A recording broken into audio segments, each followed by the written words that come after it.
Hey, all right, here we go. Another day, another stream working on Iron Jimmy. As always, I'll start out with a little story time, and this will be focused around my live stream setup. Again, the microphone situation specifically. So I returned the blue Yeti caster. Yeti caster. I'll show you that again. Yeah, I'm returning this. Dropped it off in the mail today. Condenser mics are no good, and I finally made up my mind on what kind of dynamic mic I want. And I think I'm gonna go for. I know I'm gonna go for the Shure 58A. This one here. It's about $100. Um, but this microphone is awesome because this is pretty much what every artist uses on stage that you know, and it's really good for dropping off any sound that's not directly into the ball of the microphone, which I'm trying to get rid of keyboard noise, and that'll be the best way to do it. Now, the quote unquote downside is that it's XLR only.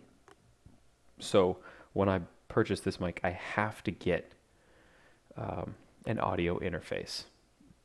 I've done not enough research there. I don't know what I'm gonna do there, but here, let me link this mic.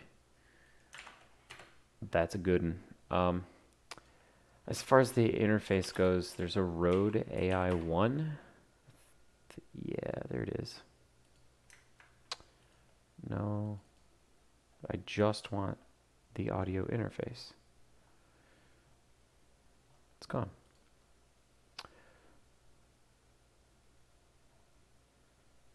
There you go. So Rode has one. Single input, zero latency headphone monitor, audio interface. The other one that's super popular is this Scarlett Solo.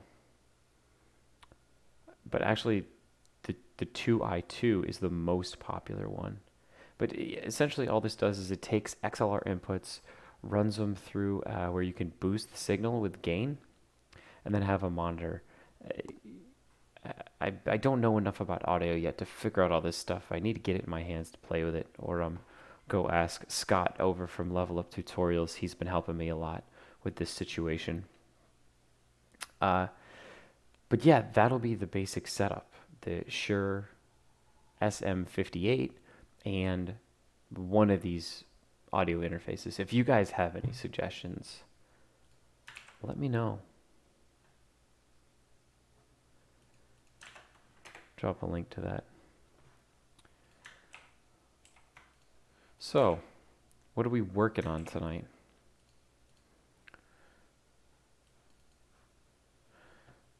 What have I closed recently? Let's review anything I've closed. Consistent field time transition. Yeah, so what have I done?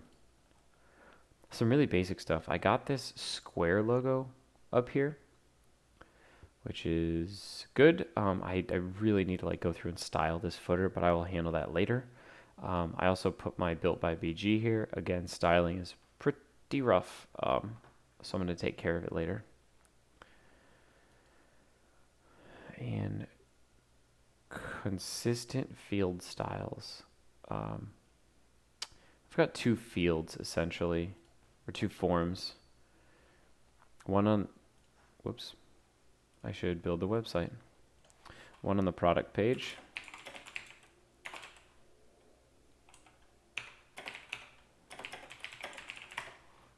There we go, that'll take a second. One on the product page and one on the contact page.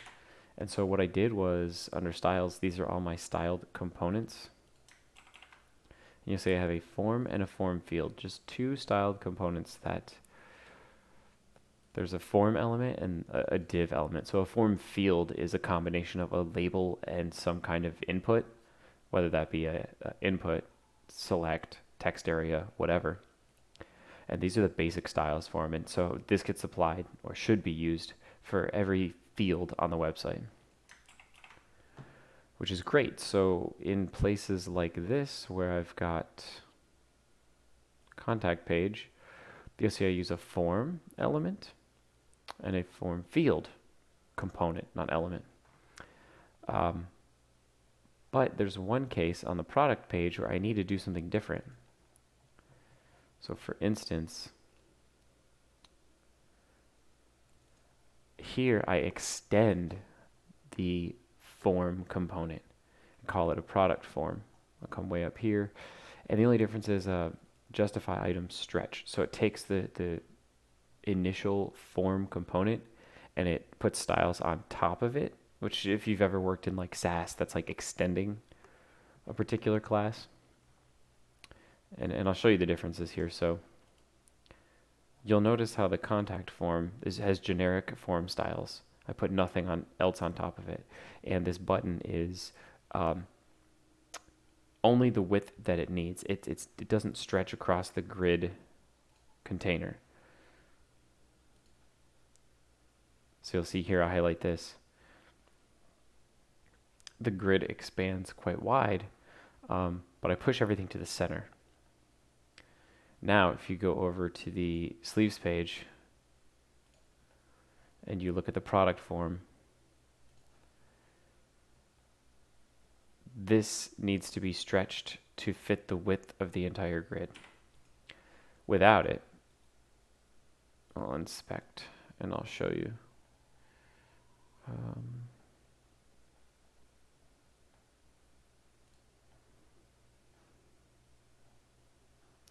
It's not the button, it's the form in and of itself. Yeah, so if I take that away, see this add to cart button is not as wide. So we do want in this particular form for it to take up the whole thing. So I just extended the styled form component. Okay, great. That's what I finished. Here's what's open. I'm currently 82% complete. I'm getting so close. And what I want to do is do this use style components theme first, because it should make this essentially a dark theme much easier to do. So here's why I want to use a style components theme. You'll see in a lot of pages I'll do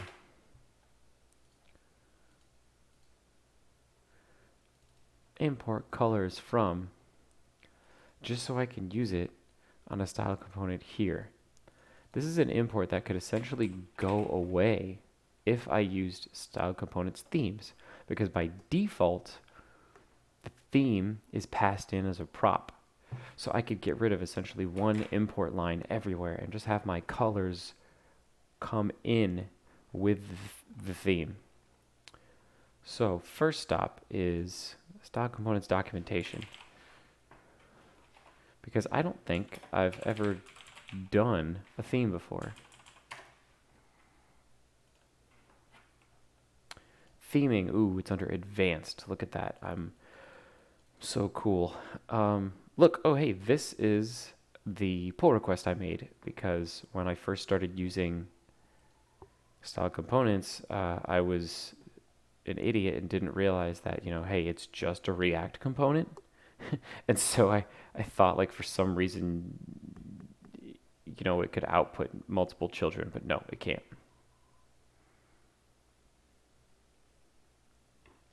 Okay. Let's see. So then, okay, I did use a theme before because I wrote this piece of documentation. As a full theme, this component provides a theme to all React components underneath the context API. To illustrate this button. Okay. Where is theme? Okay. Define what props.theme will look like. Just somewhere. Okay. Where do I...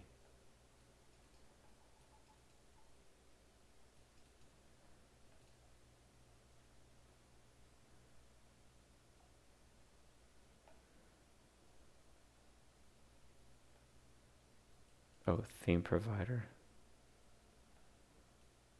Theme equals theme.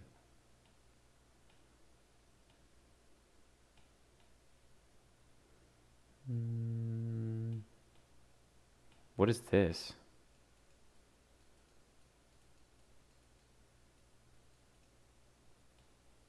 That's weird.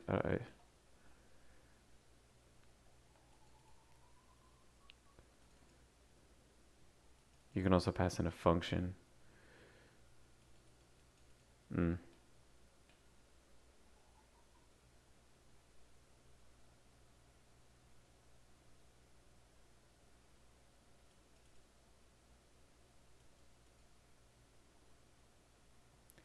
Okay, I'm not worried about all this stuff. So theme provider should probably go at like at the layout level.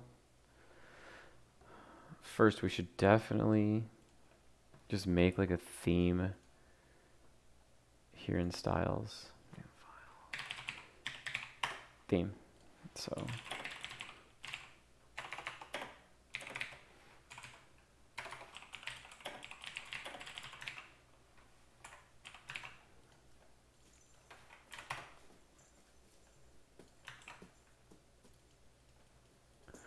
I like defining my colors in a separate file, but maybe we can put colors inside of theme.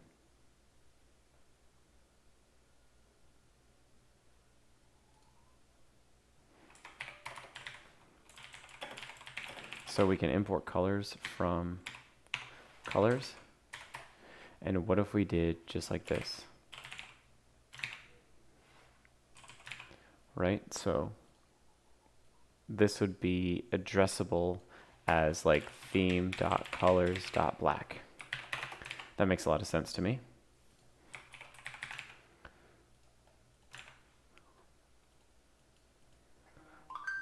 So now what we need is a theme provider.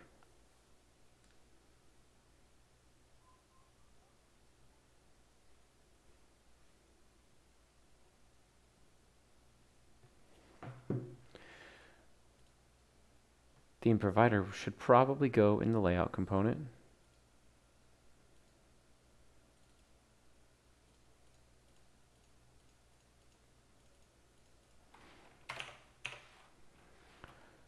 Let's check the documentation one more time here.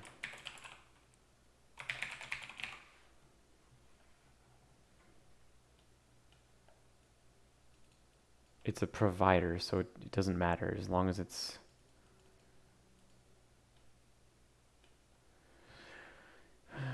The function will receive the parent theme.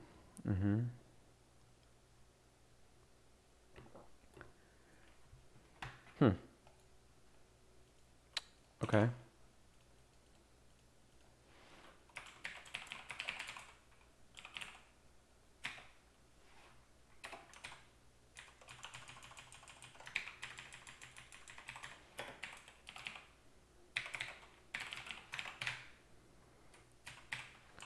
So what do we need to do here?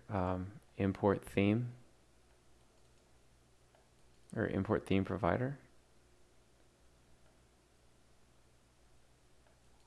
No? Should, right? I mean, it doesn't just come for free. Theme, provider. That should work. And then let's import theme from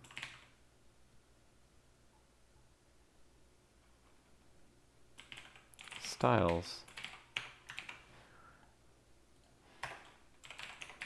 Let's log theme. I want to know what it is.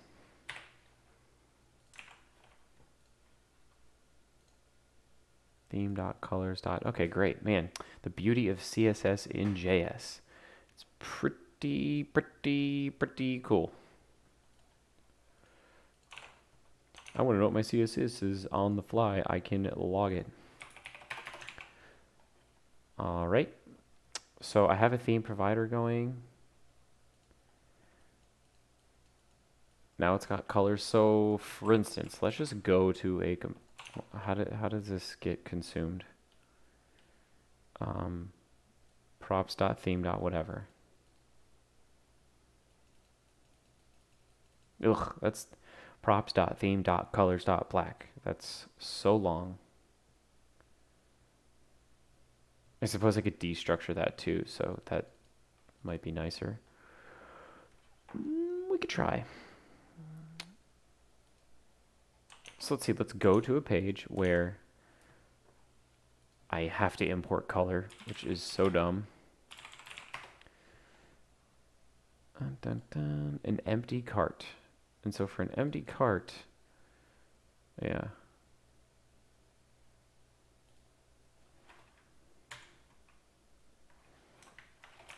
Just for a sec here, I want to like make sure I know what I'm talking about. Let's make this blue. This is on the empty cart page, so we'll delete all this crap. Yeah, okay, so this should change to something.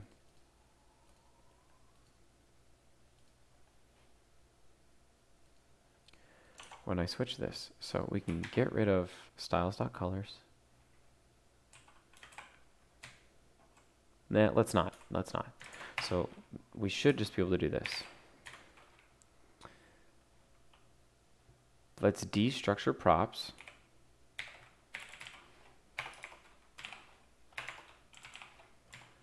No, let's not get ahead of ourselves. One step at a time. Props. And it's props.theme.colors. It was gray.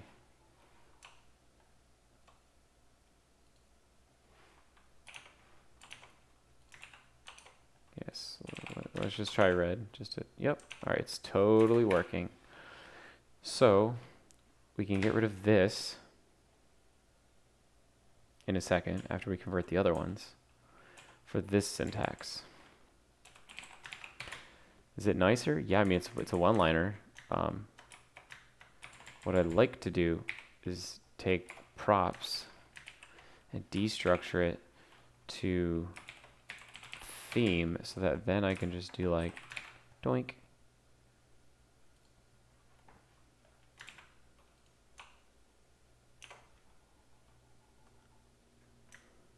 Well, for a second that looked green to my eyes. That's bad.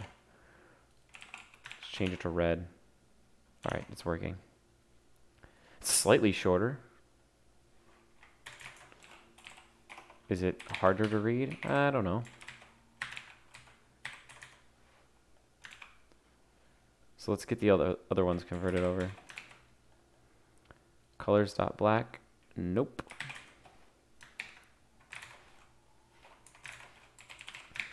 There we go. Theme. Colors.red. Nope. Red.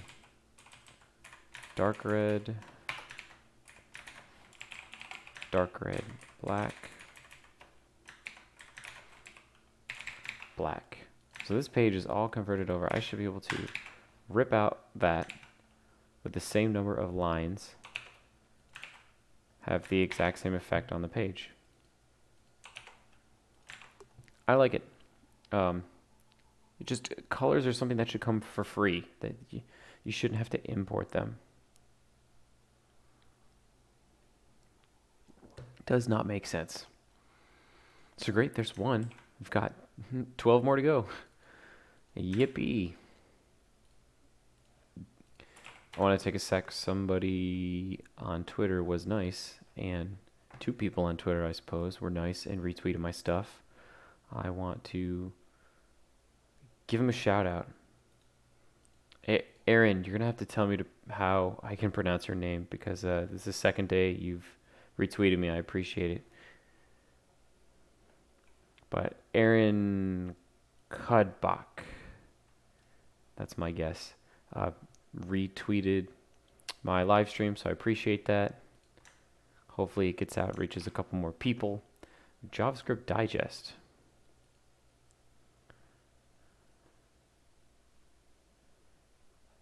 What's this all about? JavaScript Digest brought to you by Simba Systems.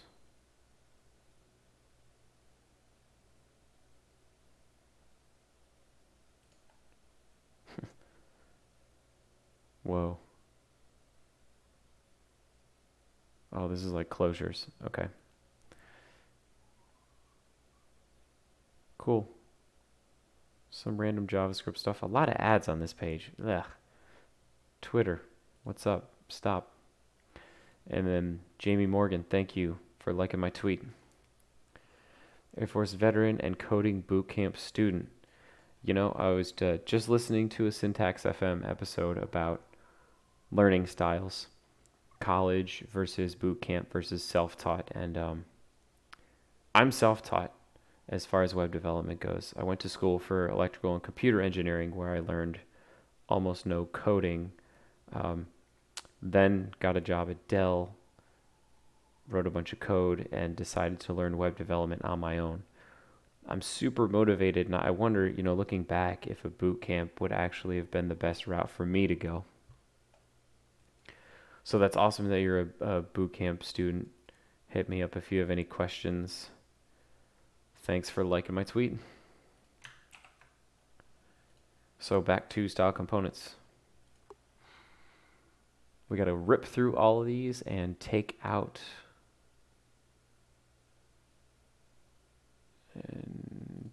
this CSS colors. What is this? Remove. This is this is in the cart. So I need to add something to my cart in order to make sure I'm testing this right. So go to the cart. This is this button right here. So hover is colors red. Let's make it gray real quick just to make sure. Yeah, okay. So it is actually working. What else? Colors is declared but never read. Perfect. This one's done. Let's go to the footer. What are we styling in the footer? Oh, the border. Let's make it gray. Let's make it red. Okay, there. And we'll change it back to the original black. Perfect. And great. Looks like the last usage of colors. All right, navigation.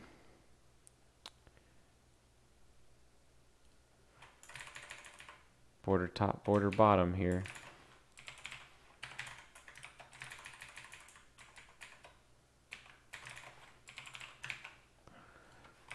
Get rid of the colors import, make sure the page still works. Yep, that would be this top and this bottom border right here.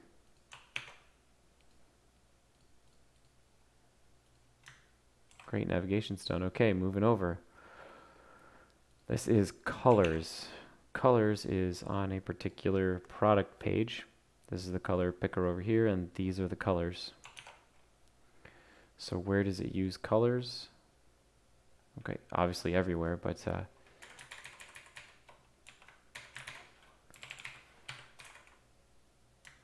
oh, I did that wrong. No, I did not.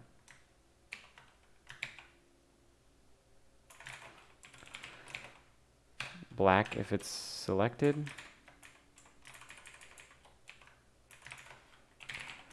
White if it's not. Uh-oh, we broke something.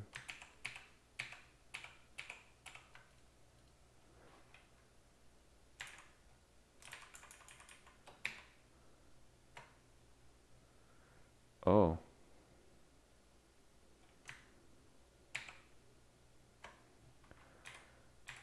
Okay, yes, this is why. Okay.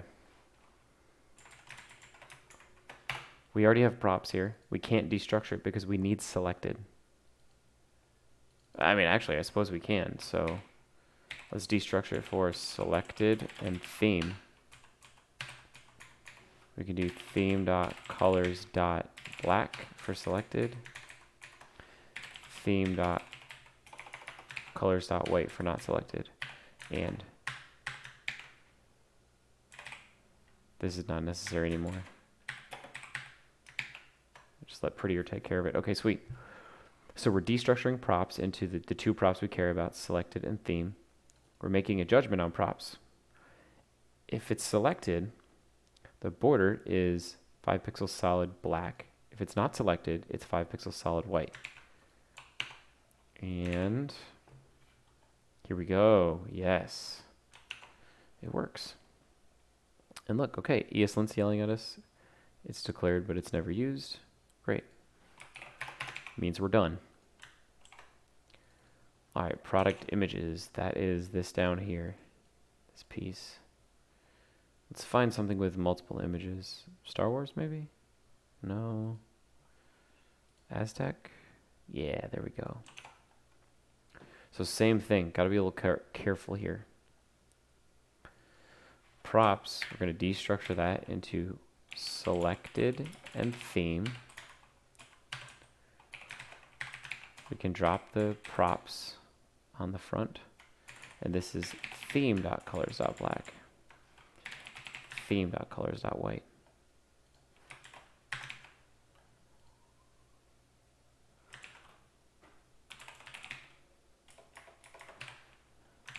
Sweet. Does it still work? Yes. Okay, time for the cart, which is this page here.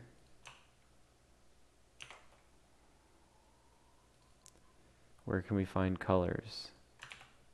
Okay.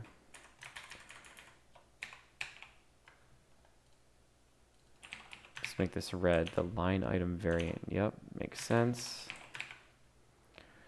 The line item attribute. Oh, let's make something to test this. These are the custom attributes. Let's just put in some, like a brand and a model. Got two things in the cart now. Cool. So let's make those red real quick, just so we can see. Yes, that's right. Now we'll go back to gray. Okay, where do we have colors again? The cart total here is black. Let's make it red. Oh no. Oh yeah. That's the border top. So let's make it back to black. Perfect. Okay, what other usages of colors we have? Right here, checkout.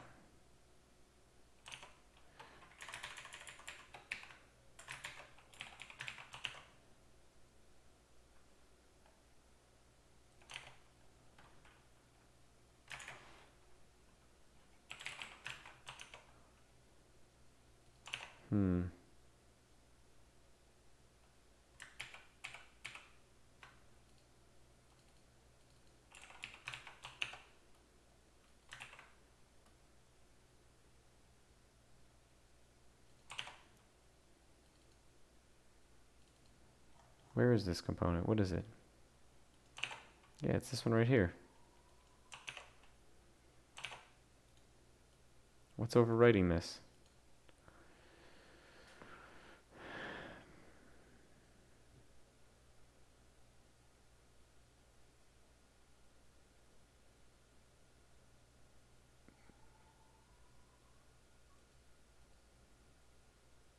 A visited is overwriting it?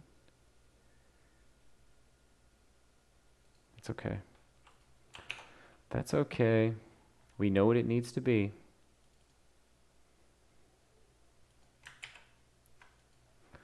We know it needs to be black, so let's just make it black.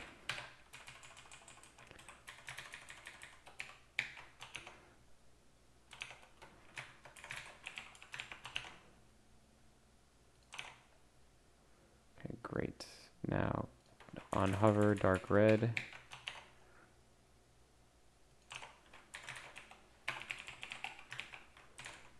And color remains black. That should probably be everything. Yep. Card is now done. Okay, moving on. I know this is tedious, but it just makes so much sense to carry colors with theme. Like, why would you import an extra JavaScript file every time when you could just pass it along as a prop?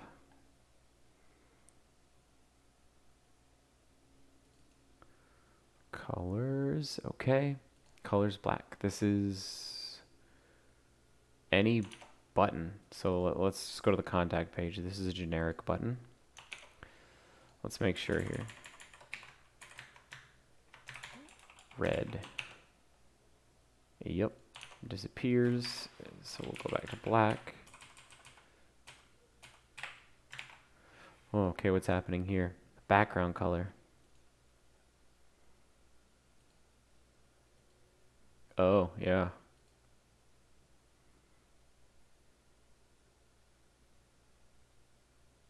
Mm-hmm.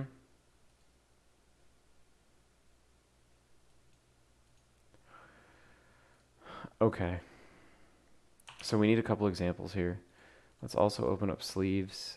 Let's get one that's... Yeah, here's a good example of disabled. So we can look at both an enabled and a disabled button. So the background color, what do we care about? We care about the disabled flag and then the theme. So let's deconstruct props to be disabled and theme. We can get rid of props here because we've destructured theme. And this would be theme.colors.lightgray or theme.colors.red. Looks like it's working the same. Let's just flip it around. Let's make it black if it's disabled. Yo, that worked. And let's make it black if it's enabled. Yeah, that worked. Okay, that's good. So next up, cursor. Again, we don't... Oh, okay. I suppose this can stay, but let's destructure this.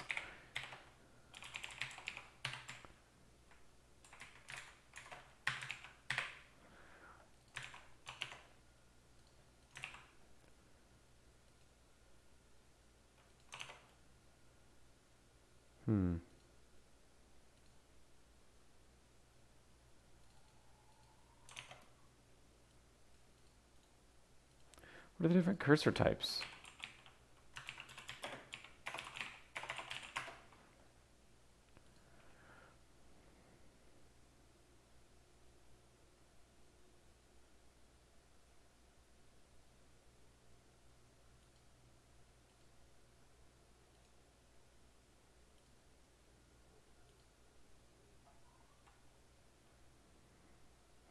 Let's see.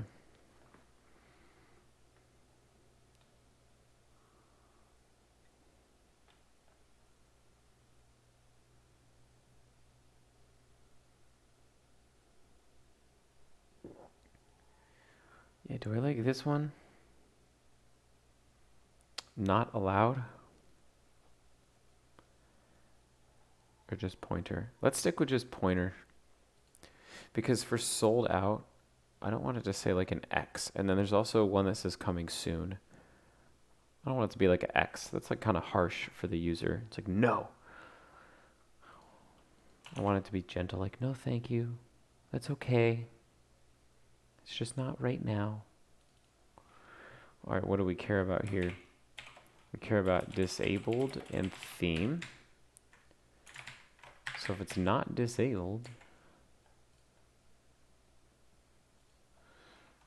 then we got theme.colors.darkred.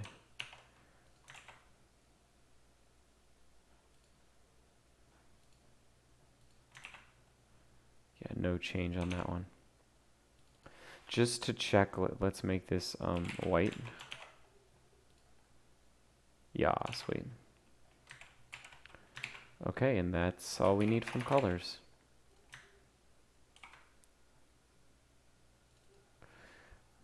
Global styles. Ooh. I'm thinking about something here. We'll do global styles last because I think it's outside of the scope of the theme. All right, product preview. The heck is this? Where Oh, on a collection. Yeah. Okay. Search again for import color. So the product preview is on a page like this. These are the product previews. Each little square here.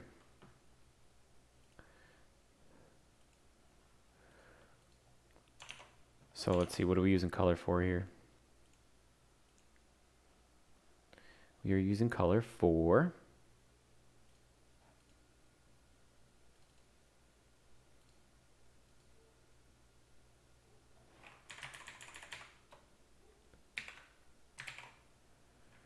oh man, I lost it.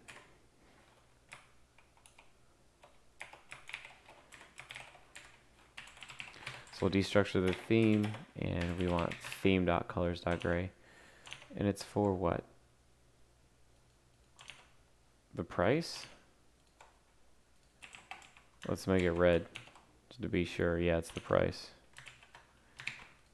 But that's it. It's the only color we're using there. All right, now let's do product.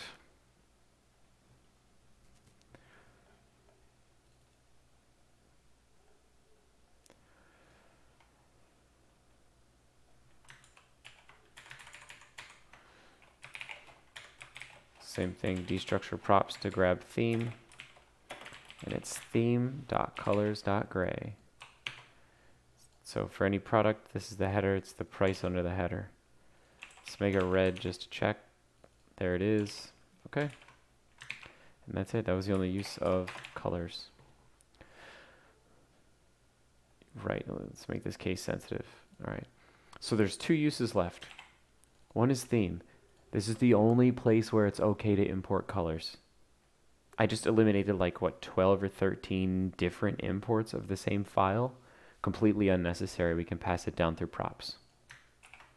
So let's ignore this. And now we have global styles. This is a problem. Let's go back and look at our layout.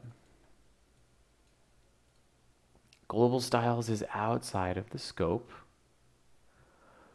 of the theme provider. This is fine. We can fix that.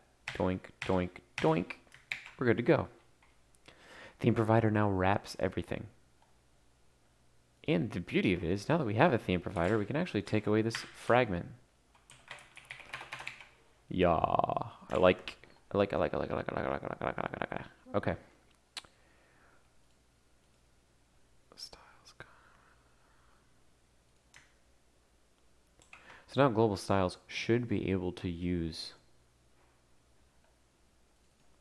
theme stuff. Let's check and see. So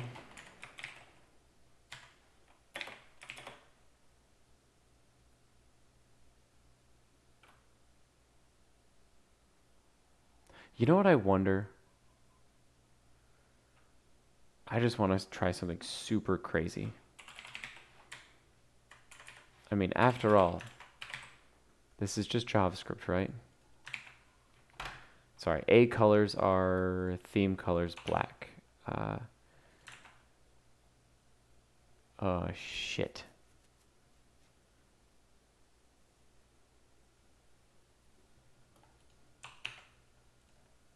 Yeah. See, I didn't listen to my own theme provider returns children when rendering, so it must only wrap a single child node. What did I do? I didn't listen to myself. Only expected to receive a single React element child. I made my own mistake. Right? Look at this. This returns multiple children, so I should have moved that fragment in here.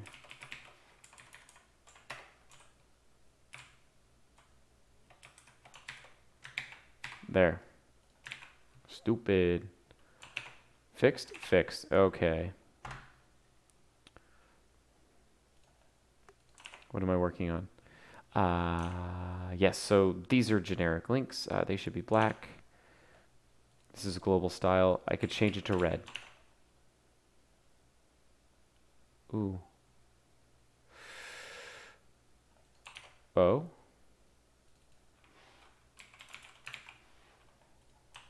Hmm.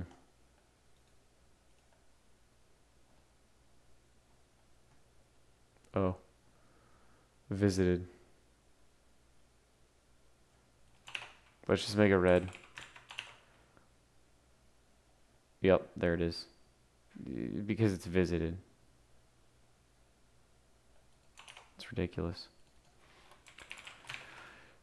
Ah! That's okay, we can make the change here. And see. So, visited should be... What's a weird color I have? White. Just disappear.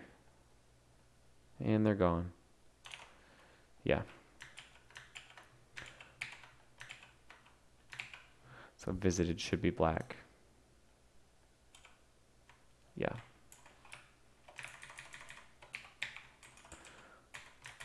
On hover should be red.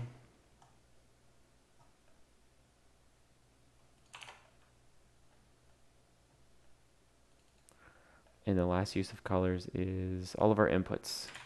They are a lighter gray.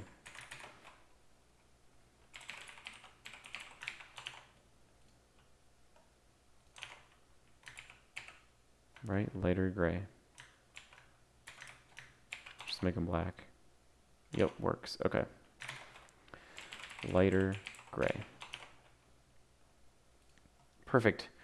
We just switched over to using a style components theme. Awesome.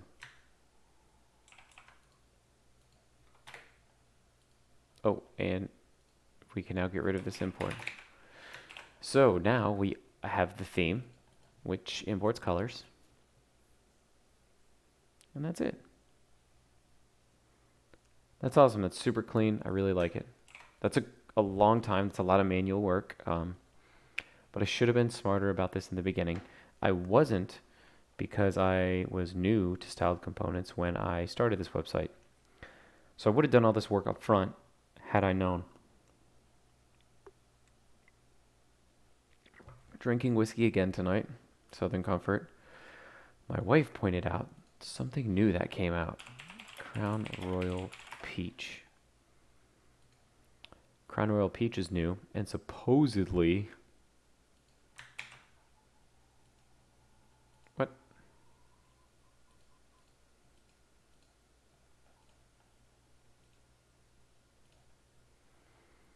Supposedly, it goes super good with tea.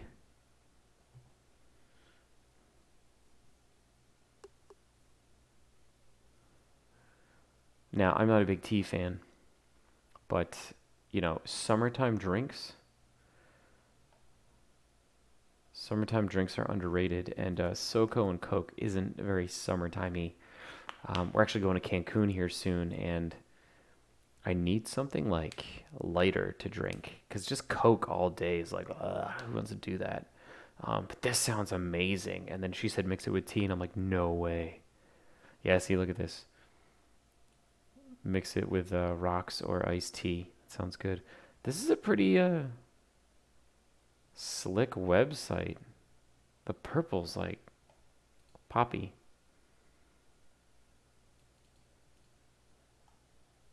This is a really good website.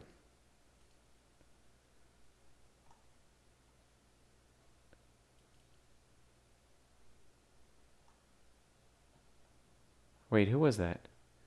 Was that Roger? Is that Kyle Park? No, Ray Johnson. No way. He's got that song, Little More Crown Than Coke. Nice.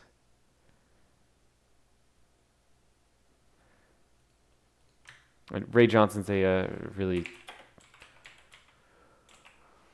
really good Texas country singer.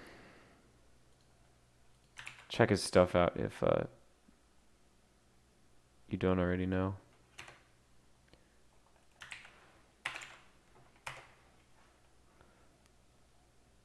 I actually used to play for the Dallas Mavericks, which is pretty nuts.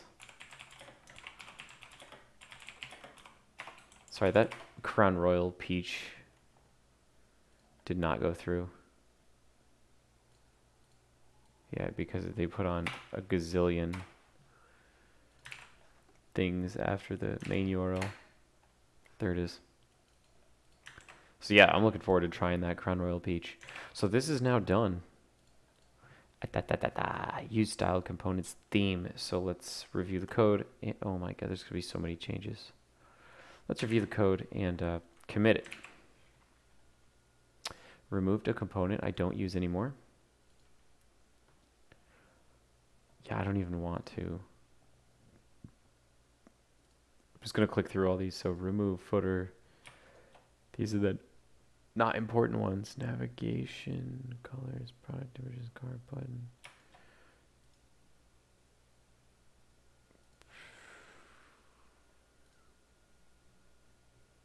All right, so these are the important ones. Let's review. I made a theme object that imports the colors object. So I could address colors as theme.colors.whatever. And the reason I set it up this way is like, what if I wanted like margin, and maybe I had margins that were like,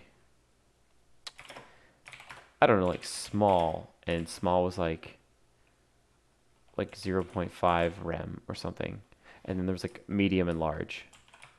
That's just something for the future. If I added more to the theme, that could change.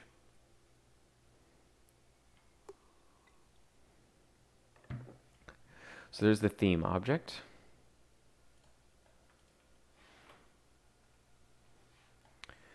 What did we do in global styles? Oh, nothing really. Global styles didn't really change at all. Just the same support that everything else got. It was the layout where we used theme provider in the theme object to wrap our entire application. So create theme,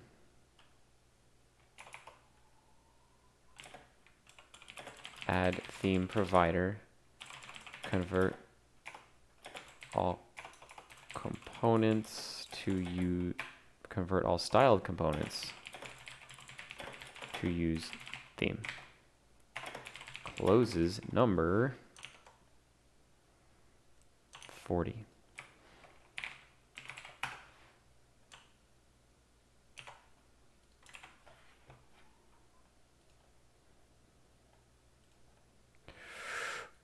Boys, we're getting close. We are getting close. What is left? Okay, something that I could work on in the next hour. That would be fun. That would be fun. Is Gatsby Transformer Sharp. So I want to, you know what? Let's watch this site deploy. Make sure it deploys properly, because I had broken deploys the other day from dev branch. Technically, nothing is stopping me from pushing to master because the domain isn't pointing to this Netlify website. IronJimmy.com is actually pointing to like a basic Shopify website right now. So I could technically be pointing to master and pushing right up to ironjimmy.netlify.com. But I'm not. I'm going to keep it all in the dev branch till version 1.0.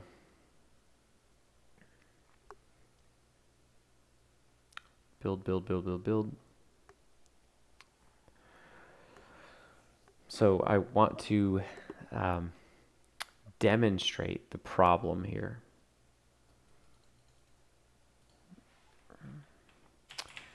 While that's happening, I'll go grab the plugin.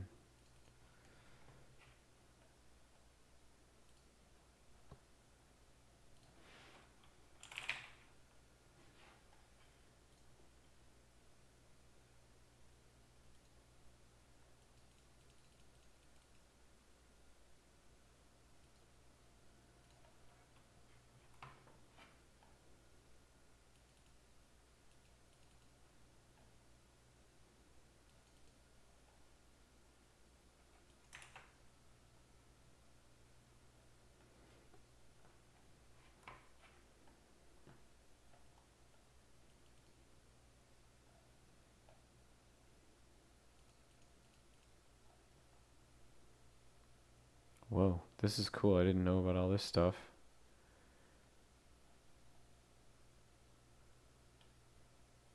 Whoa. Peep the code. Easter season is upon us. Peeps are here.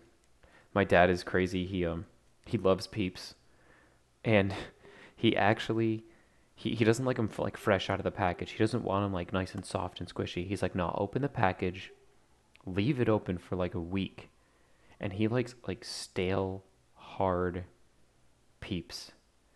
I think they're pretty gross to begin with, but the fact that he prefers them stale blows my mind. So you tell me Gatsby Transformer Sharp is less.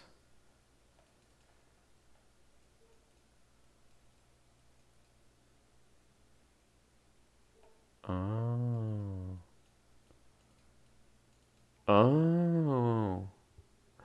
Ew. Okay, so all right, Sites Live, cool. So let me show you the problem. Okay.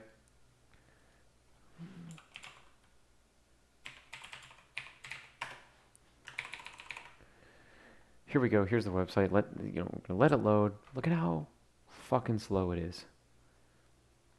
I even try to preload these images, and they're big. Like they are big. But then once they get all loaded up fine or cached on your machine, you're good to go. But you can watch it chug. Like it's so bad. My favorite image that Iron Jimmy gave to me. That's so sick. So now that they're all preloaded, this carousel works great. In the beginning, it works like shit.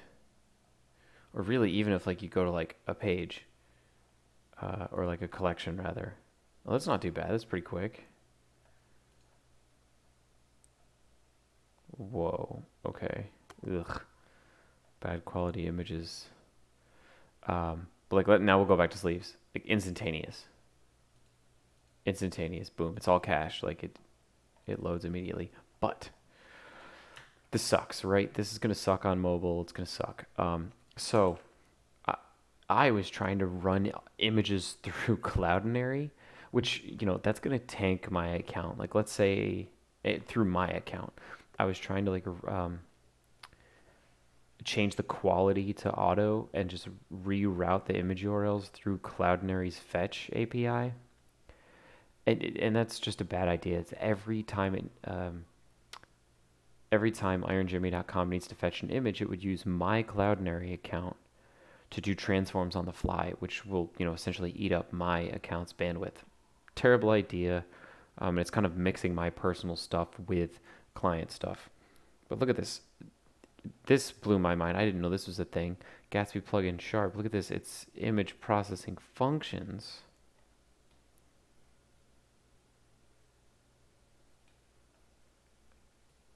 And so it does default like compression.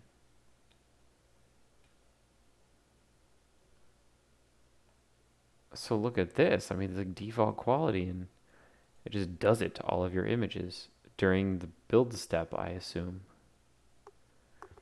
So this is really cool. This means instead of having to do it like literally on the fly at HTTP request time through Cloudinary service, you can do image changes at build time. I did not know about this. Now, the one that everybody talks about is Gatsby Transformer Sharp.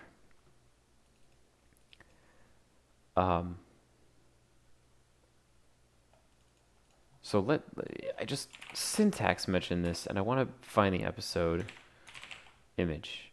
There we go. Image compression. Nah, nah, nah. Let's go to the top here.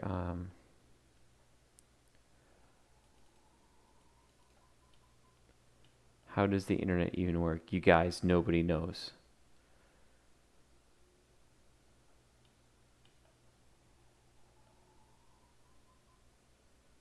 Nobody talks about it, huh? Gatsby. Nope, nobody talks about it.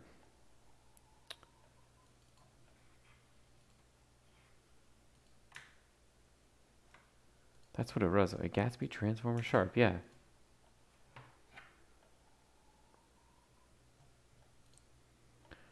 Gatsby plugin Sharp, Gatsby Transformer.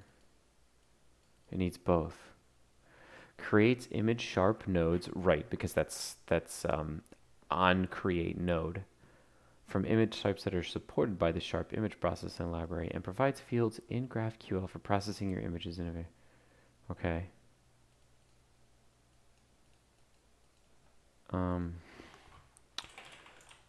Syntax Gatsby image. I don't know. Well, whatever. Let's do this.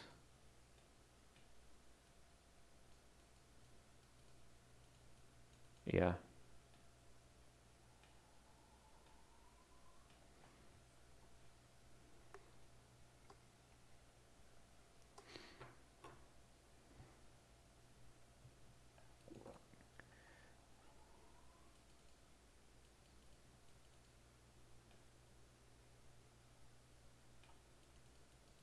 Gatsby image. Yeah, that's what I want to do.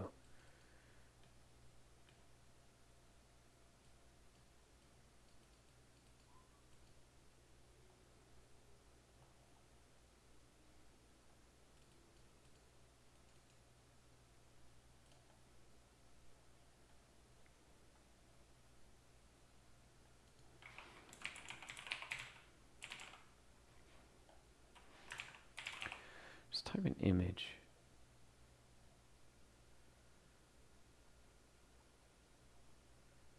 Yeah, really, like 407K.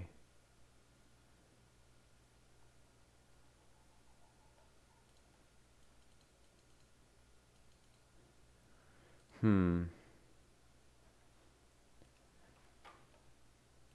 want to read more articles here because I want to make sure I'm getting the right plugin. Whoops.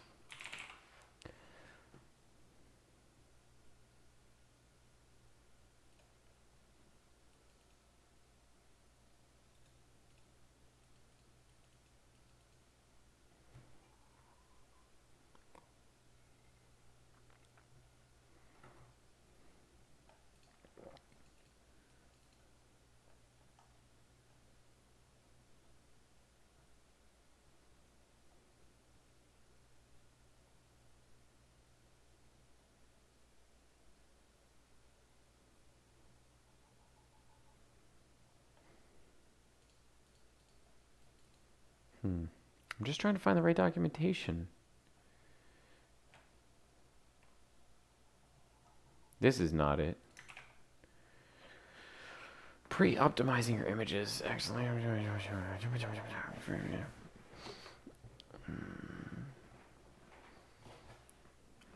Okay, Gatsby plugin Sharp ships with a fluid option, which will attempt to create 5 images.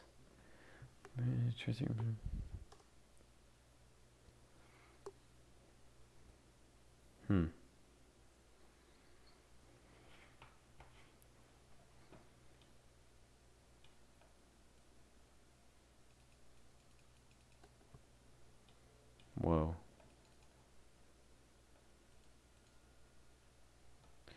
Yeah, no. I don't want to write all that. Come on, man.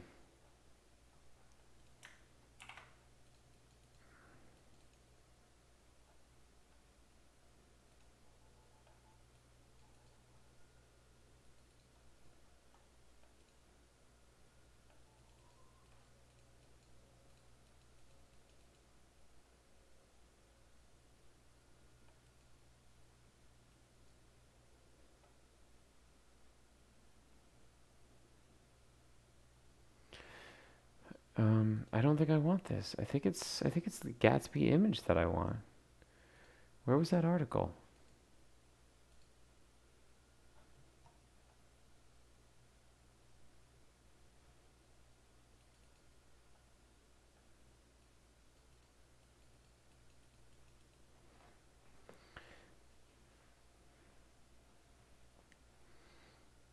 Yeah.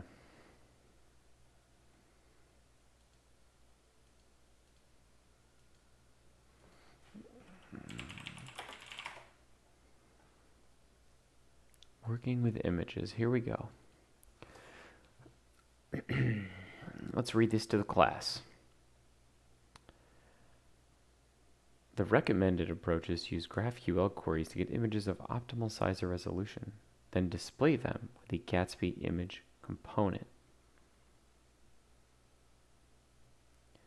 Querying images with GraphQL allows you to access the image's data as well as perform transformations with Sharp. Right. Yeah. Let's skip this part for now. This is important though. I'm gonna, you know what? Let's copy this, paste it into this issue just in case I need to go back.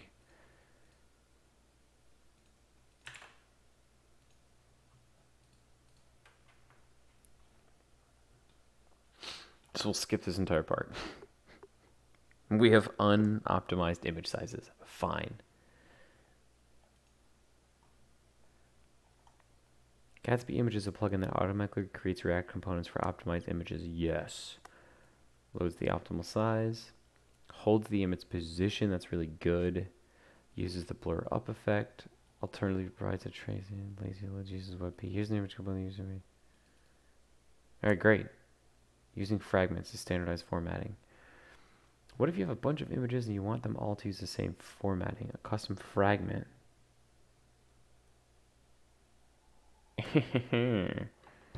Sweet.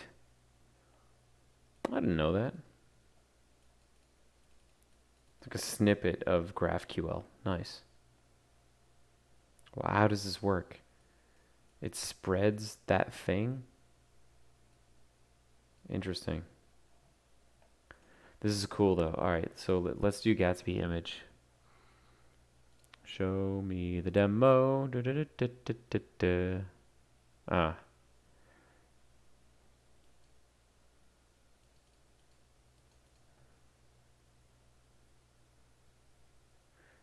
See, geez, like, look at this page.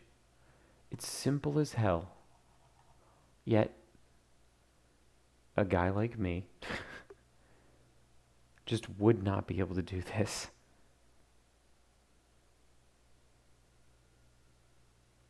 How did he do it?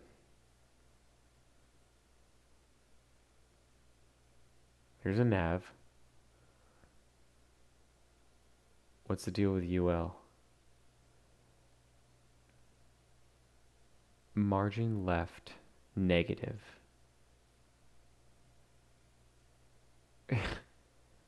Why not like a translate? Like,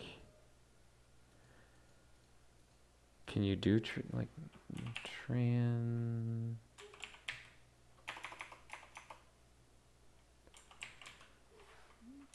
transform, not rotate, not skew, not scale, translate X. Whoa, hey, I'm not done.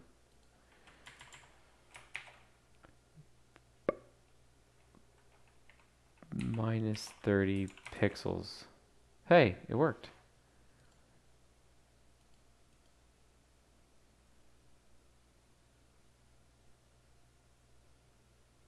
And it does it as margin?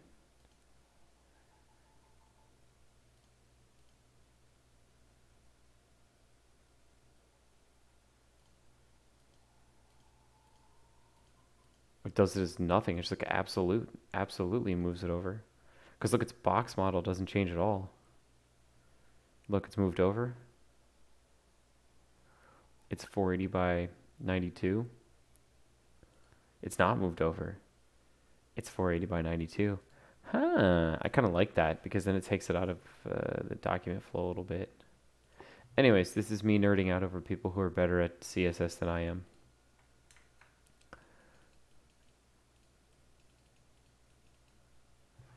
No configuration. Let's hope so.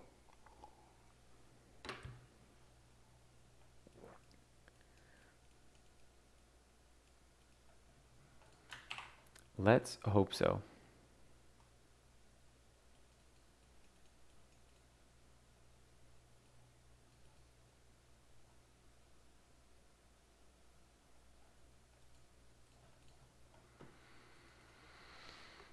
Okay.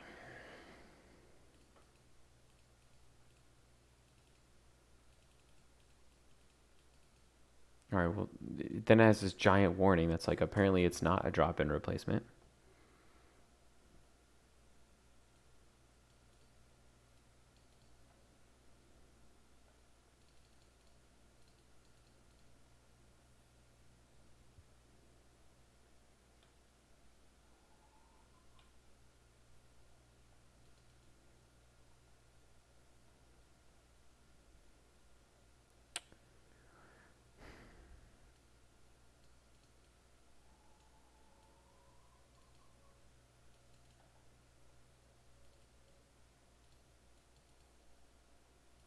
All right. I know I don't have any of this stuff. So let's get it all. Install it all, baby.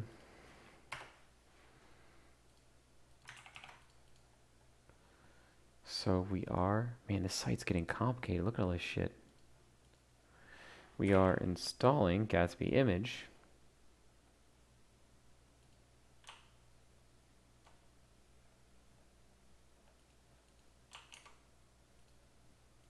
And Gatsby Transformer Sharp and Plugin Sharp. Ah, this takes forever because I'm streaming.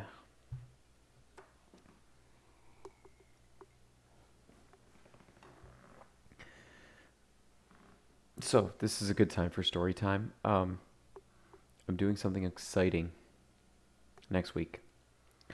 I'm actually flying to California to interview with Facebook. It's for a position on their hardware team, writing essentially like Python automation for kind of like server administration, but it'll work closely with the OpenBMC project, the the open source baseboard management controller. So in essence, it's kind of a competitor with Dell, the company that I work at currently. Um, it was weird, I went to the interview process and, they couldn't make up their minds. Like at first they told me this this position is going to be like mostly Python automation, not system administration. And then we talked a lot about like Linux commands and system administration. I'm like, I'm really good at Python, but Linux system admin, I'm like 50% decent at, and that's the best I'll give myself. Because there are people out there that are just really, really smart when it comes to Linux.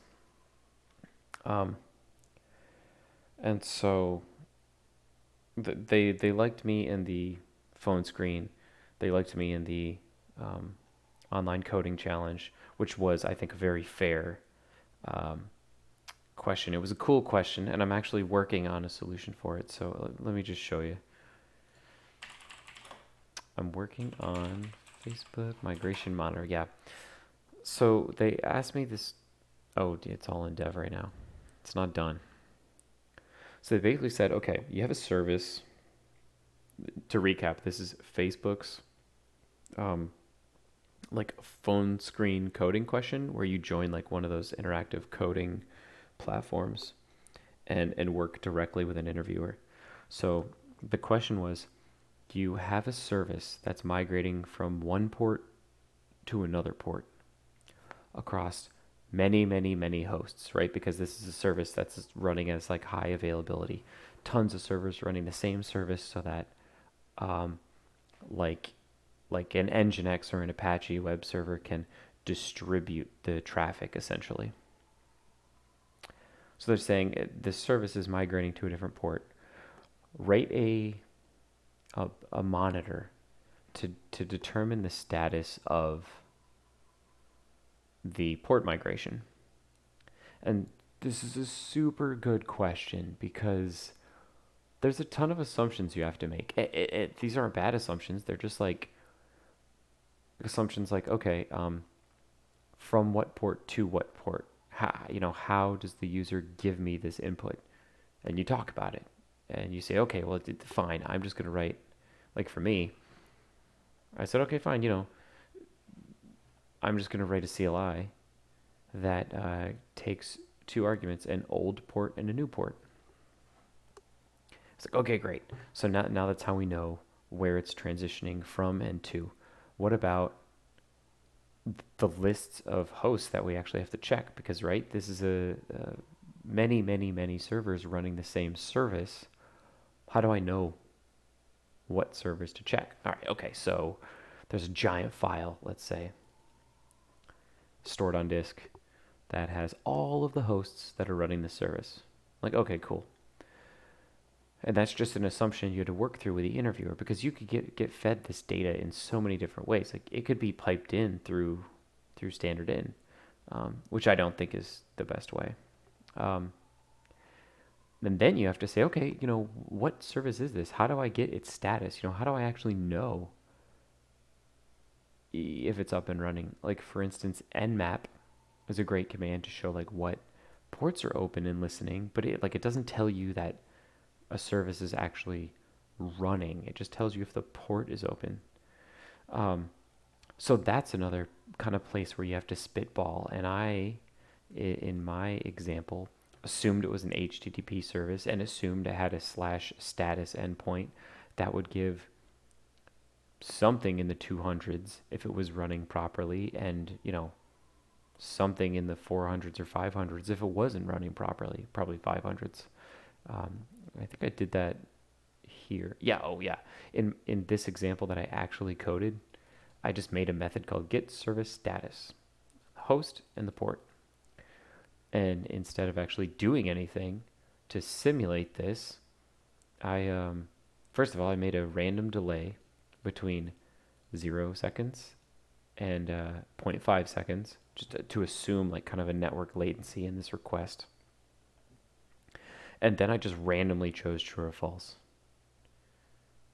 And what this does is it really helps like simulate what this would actually do. Now, in reality, you would be issuing some kind of HTTP request or like some Linux command or whatever to figure out what's happening with the service. And then you have to work through like, okay, how do you want the results? Do you want them printed to the screen? Do you want them printed to files? A million other things. And so it was such a good interview question because it was so open-ended, and it allowed you to just have a conversation with the interviewer, come up with something, and at the end it's probably something unique that only you could have figured out or designed versus anybody else. So I honestly like applaud Facebook for their interviewing methods. So then the on-site interview is going to be crazy. It's going to be like a full 8 hours of interviewing. You have like a coding interview. You have a system admin portion. You have a system design portion. That's something I'm new to. Like, they'll be like, how would you design Twitter? And you have to talk about what web server you would use, what the backend would look like how many servers would you need. You would have to talk about like what your database model would look like. You'd have to talk about your APIs, your front end client side, like everything at a high level. And then they would pick one section of that and like dive in. And it's a really like, I haven't done this yet. Obviously, it's next week, but it's a really, really cool idea to let your mind kind of run free. Even though I'm not great at this, they actually sent me an entire course on this educative platform. Never actually done it. Never actually heard of this before, but they sent me like a free coupon code for this course, grokking the system design interview. And I need to start reading this. There's 31 lessons, and it just goes through, whoa. And it just goes through everything. Look, designing a typepad suggestion, YouTube or Netflix, Twitter, Facebook Messenger, like all these things. And it's like such a good course to prepare you for this. And then they actually go into a bunch of like behavioral interviews. I have 2 separate interviews on essentially like giving feedback and handling feedback or conflict. That's a really well-rounded interview process. Anyway, so I'll be going from Monday to Wednesday, traveling to California. Menlo Park is the location, and interviewing with Facebook. All right, so that was long. Oh yeah, right. I only installed Gatsby image. I need to install the other one. The transformer plugins. So here you go. Do I actually use Gatsby Source API Server?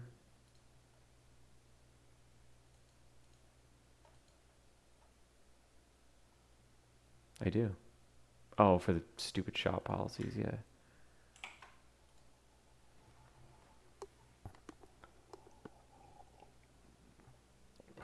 Yeah, it's been a busy season for interviews because I also have 3 other companies that I'm waiting on.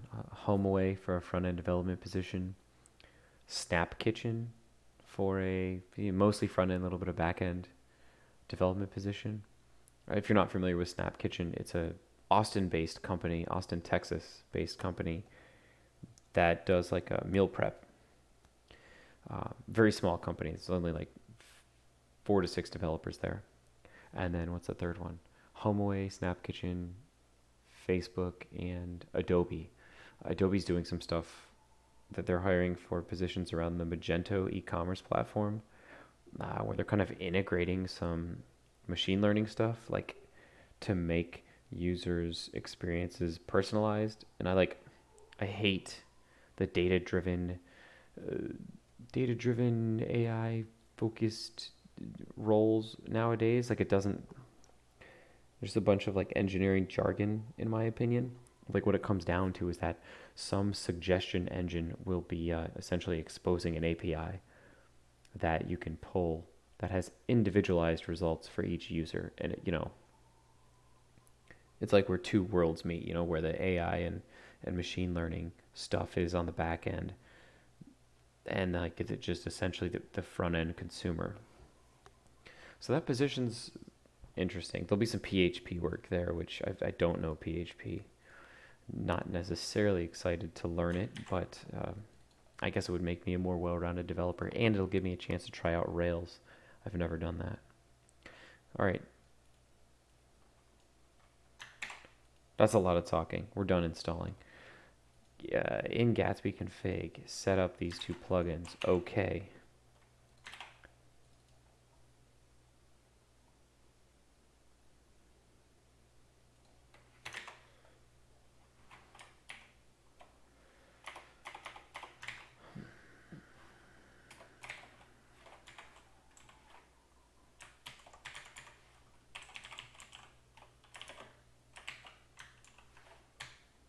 Gatsby transformer sharp and Gatsby plugin sharp.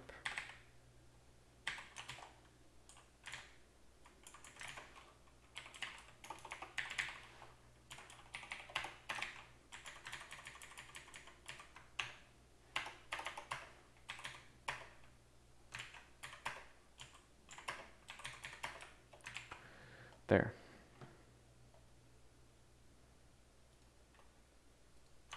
All right, now what? Make sure if you set up a source plugin so your images are available in GraphQL queries. Well, yeah.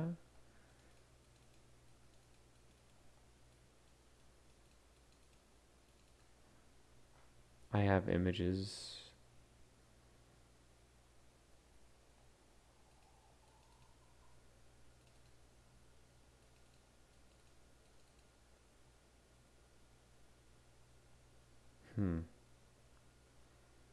How to use.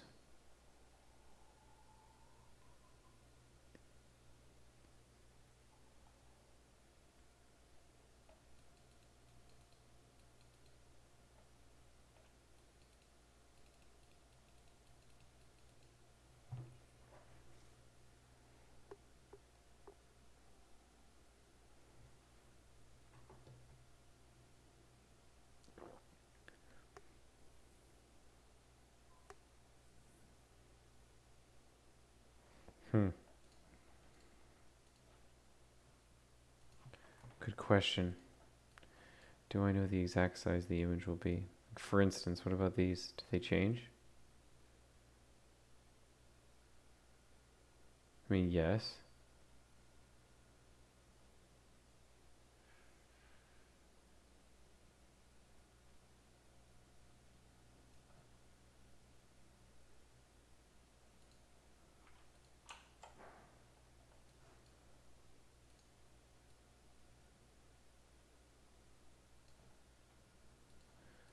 Let's see then.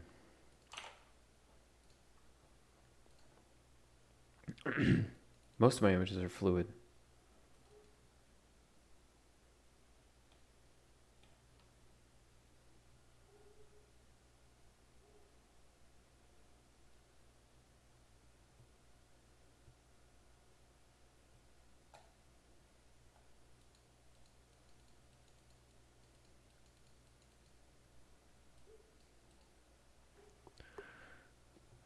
Ugh.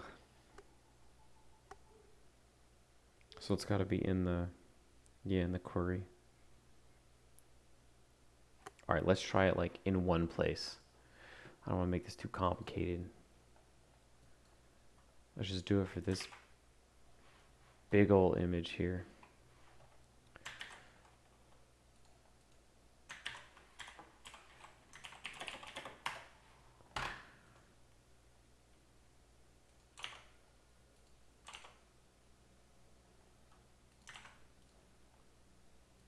So this would be what? A collection?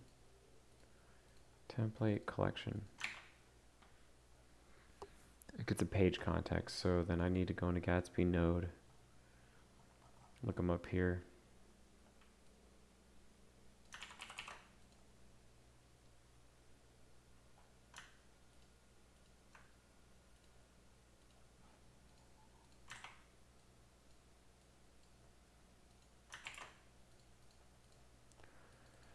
So I should have then.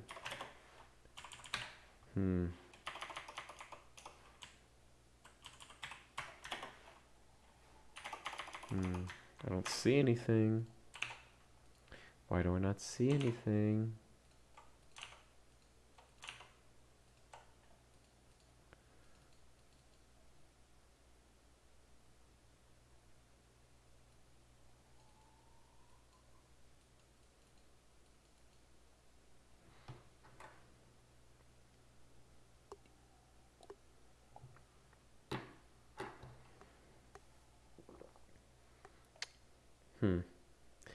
Optimizing images.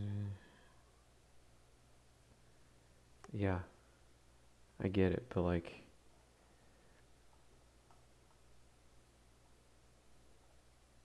I'm not seeing it.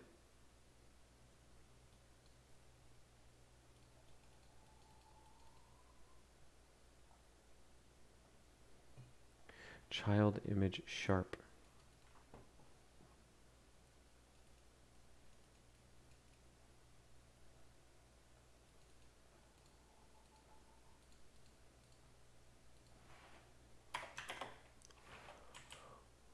All site plugin, all contentful, all Shopify, all image sharp. Am I getting anything there?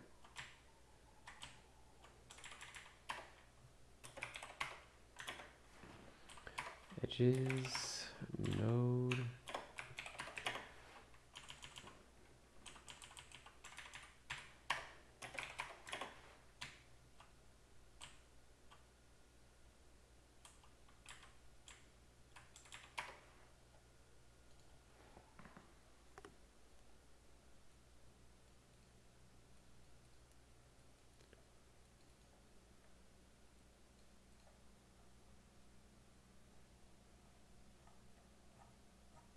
Whoa, where are these coming from? Static? Do I have stuff in static? No.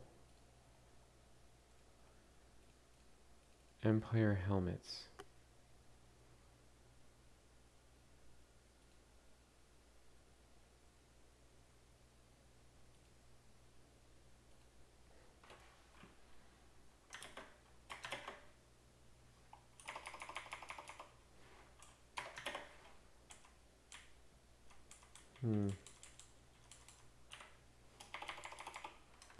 I don't understand where they're coming from. Right, because usually it's like a child.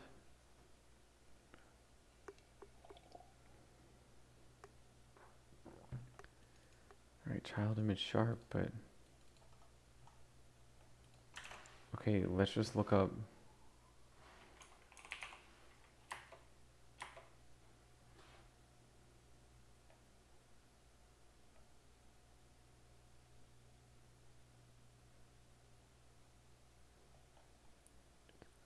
Right, the image is the original source.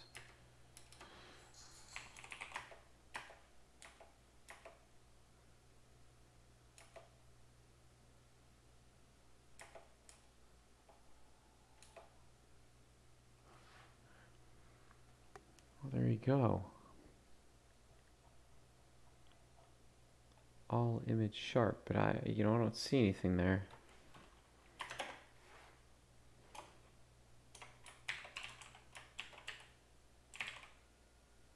It's gonna yell at me. It doesn't exist.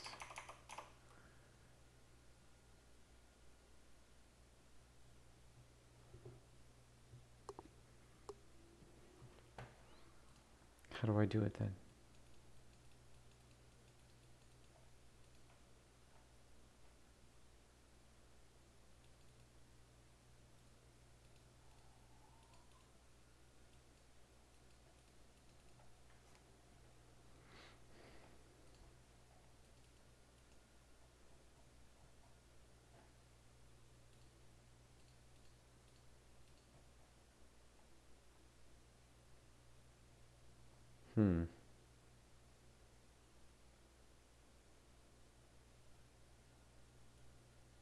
I'm not getting those nodes.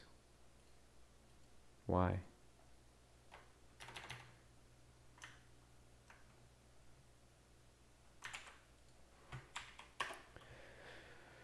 Let's restart the server again. I should be getting these nodes under Shopify stuff, which go figure, watch, like.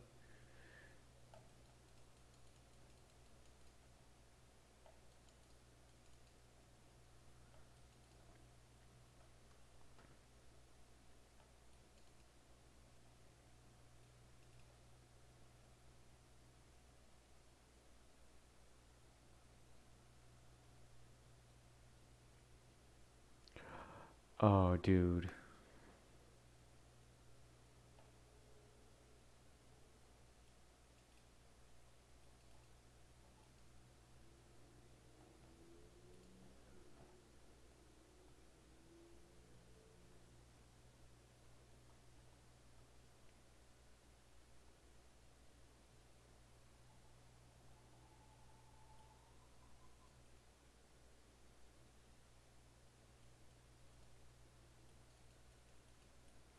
No, but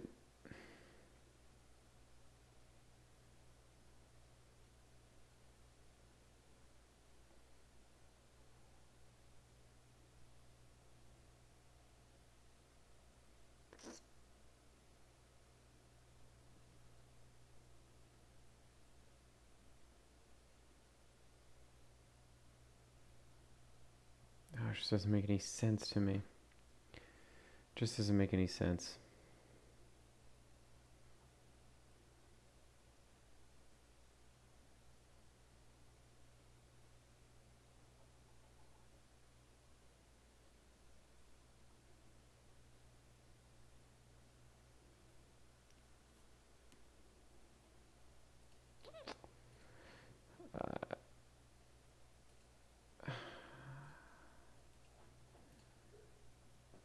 I mean, come on.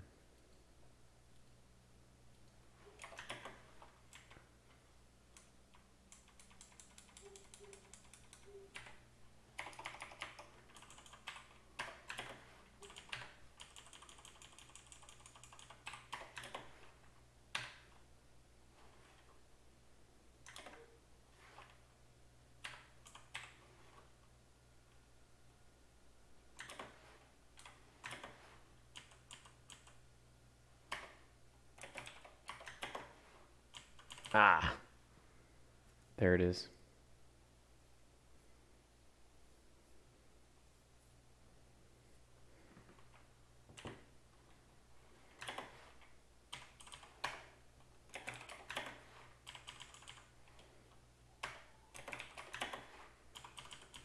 No idea what to do here. Okay, so I got child image sharp.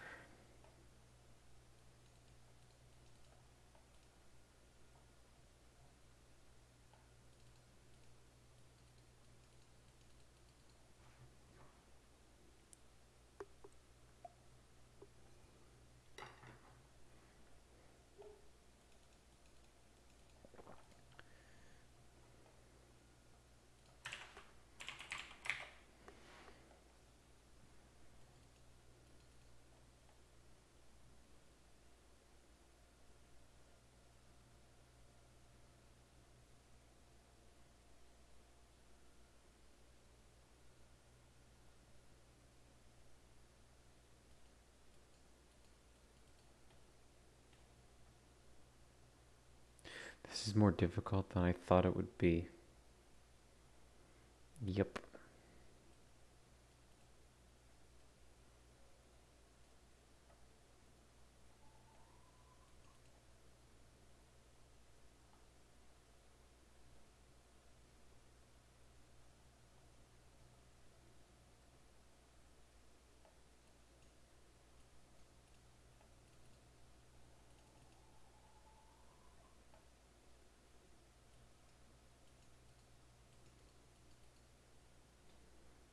So I can probably use this Gatsby image sharp fluid thing.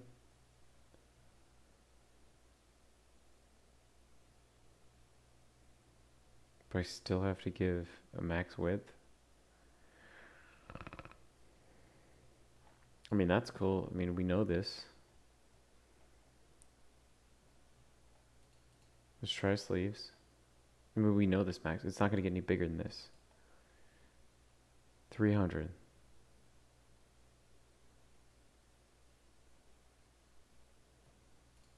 Okay.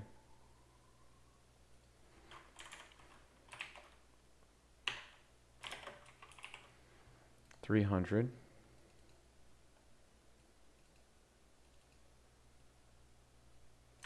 Gatsby image sharp fluid.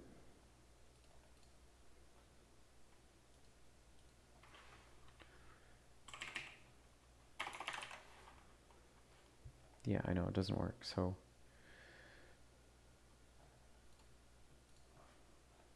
how do I use it? What is no base 64?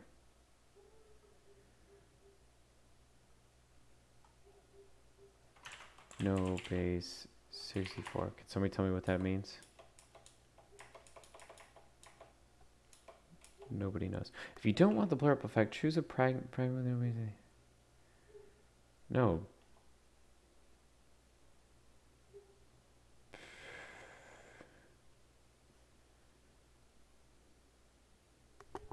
No, I absolutely want to use that.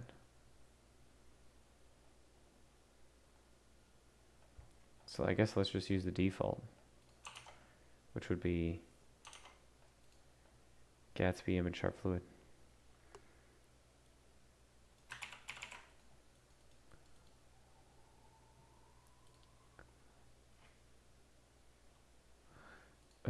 Okay, let's render it and see. Shit, son, I don't know.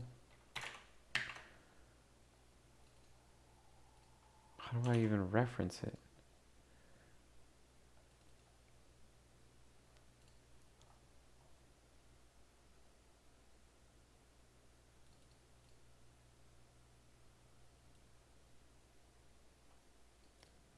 So it's just dot fixed or dot fluid.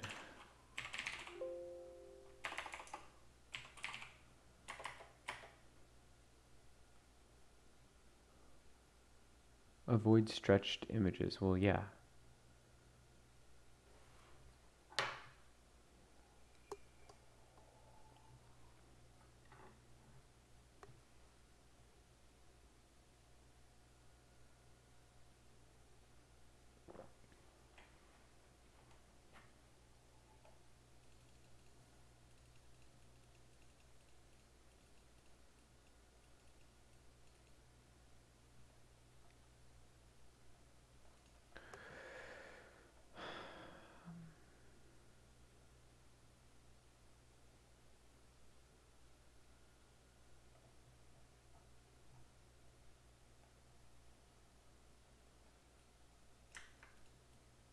image from Gatsby, image. So all my changes have been in Gatsby notes. Let's go to collection.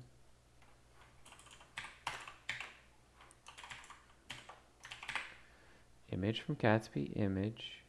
Nope. It's going to be here.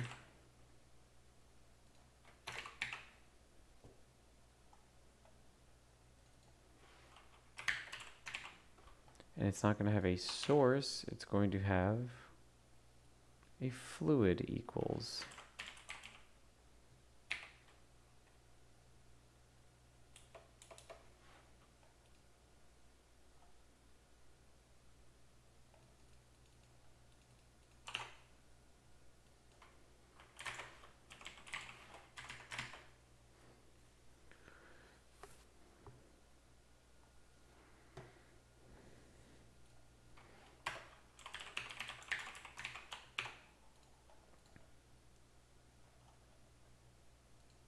Oh shit.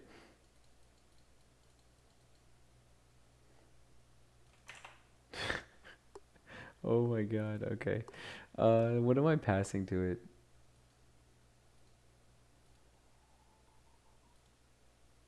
No, not original source. Oh, I need to restart because I made changes.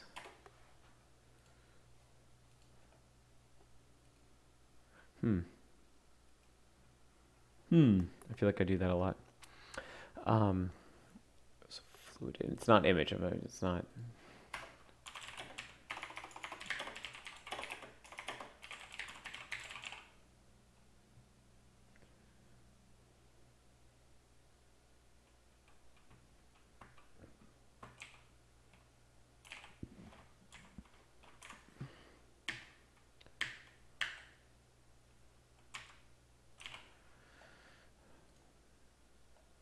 Local file, child image sharp.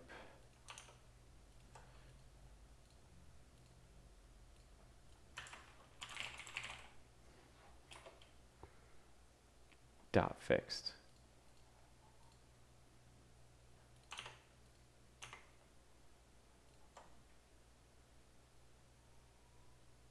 Dot fluid.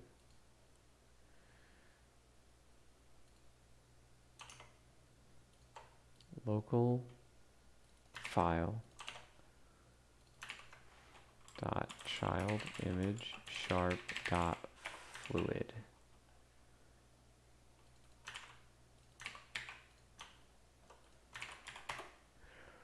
And we'll restart.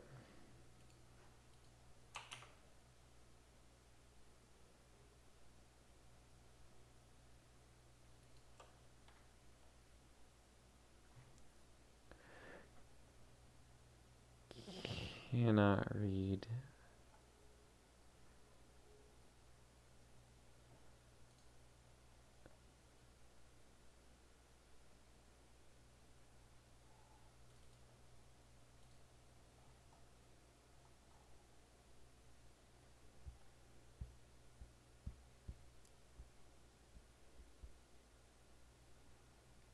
$98, huh? What? Why is that throwing a problem?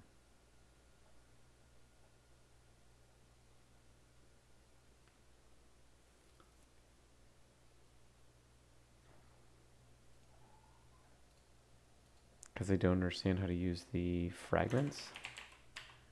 Oh.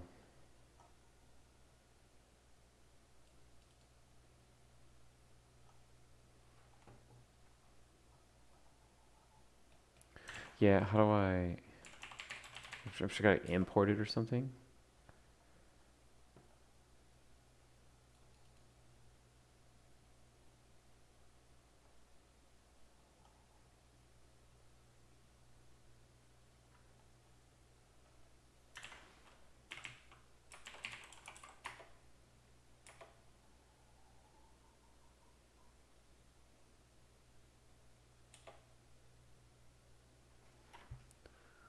No? It just comes that way?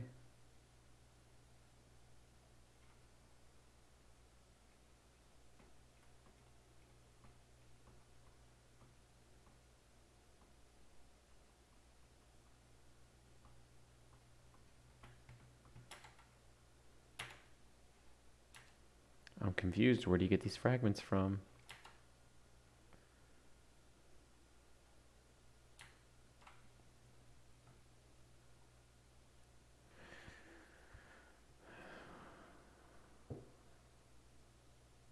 To ease building with Gatsby image. Gatsby.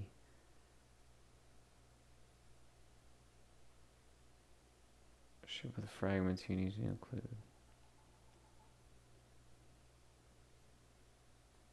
Oh. Because I don't probably support those fragments.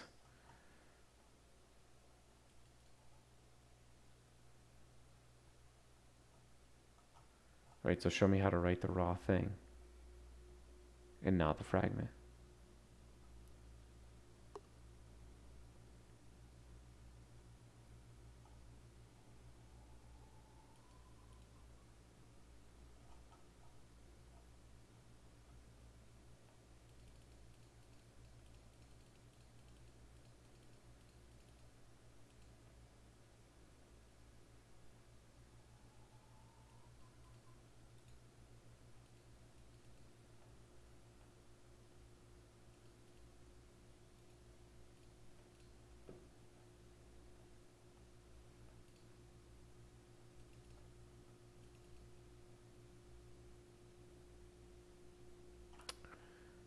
I don't understand.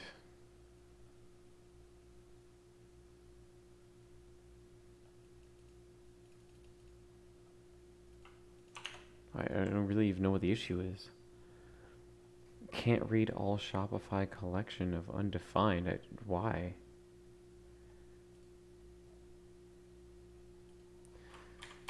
Can I log the response and see what the hell happened?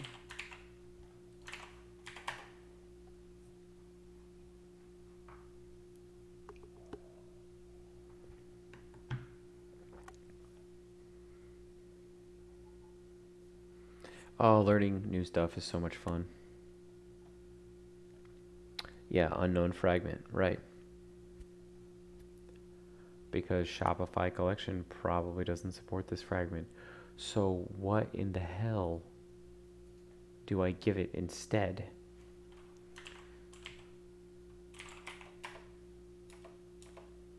Every example is with fragments. What about fixed? Fragment, fragment, fragment. What the hell, man? So Gatsby plugin sharp then, huh?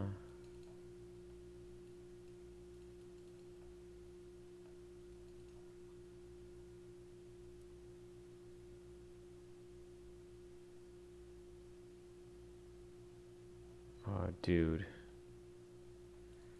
This is such a bitch.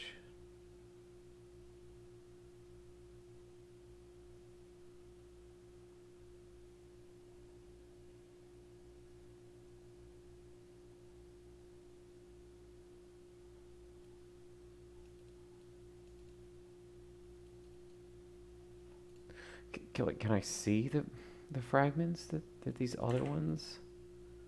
Whoops. That these other ones do?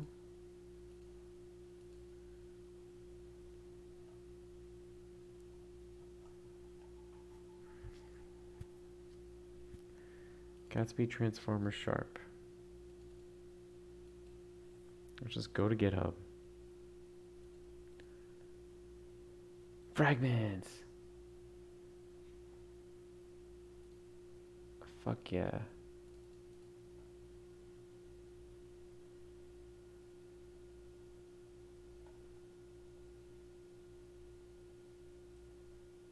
So it's just like literally that.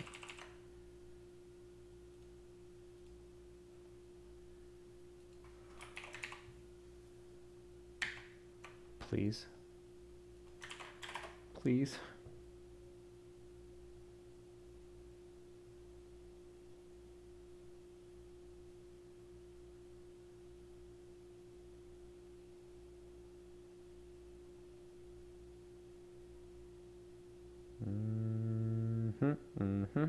Looking good. Look, yeah. Just generating all of our thumbnails. Alright, so we're going to be done here.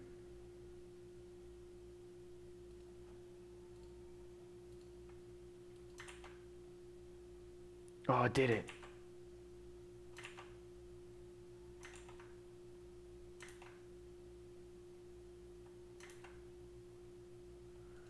How do we network?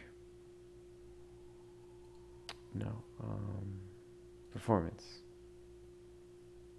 No.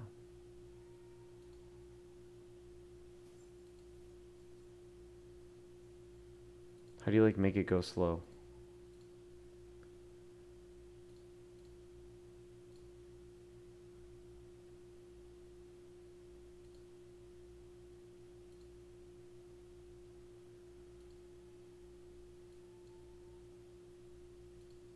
It's gotta be in the network tab somewhere, right?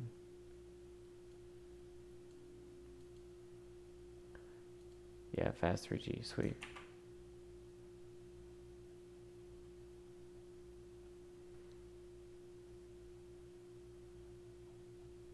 Holy shit.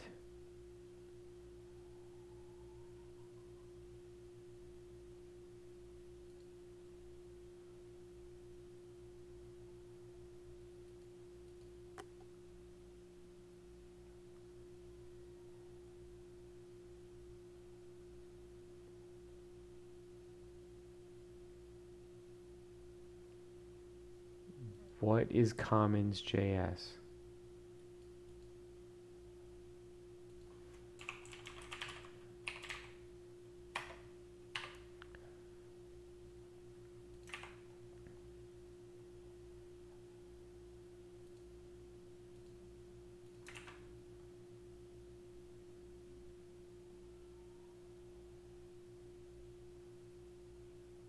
Okay, whatever it is isn't here on the dev website. That's fine. So it looks like this kind of worked.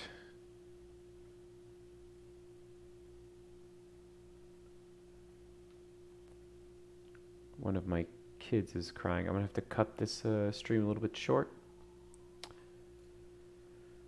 But I think we actually got this Gatsby image working for at least these right here, right in the collection. I'm gonna have to expand it to the rest of it. But yo, thanks for watching. We did some style components work. We talked about my upcoming interviews. We talked about microphones and improving this stream. And tomorrow, the next day, I don't know. We will wrap this up, or I'll show you how I finish this, one or the other, where everything just like the page doesn't freak out and everything loads with a funny blurry image and then comes out to be crystal clear. So guys, thanks for watching. I'll catch you in the next one. Peace.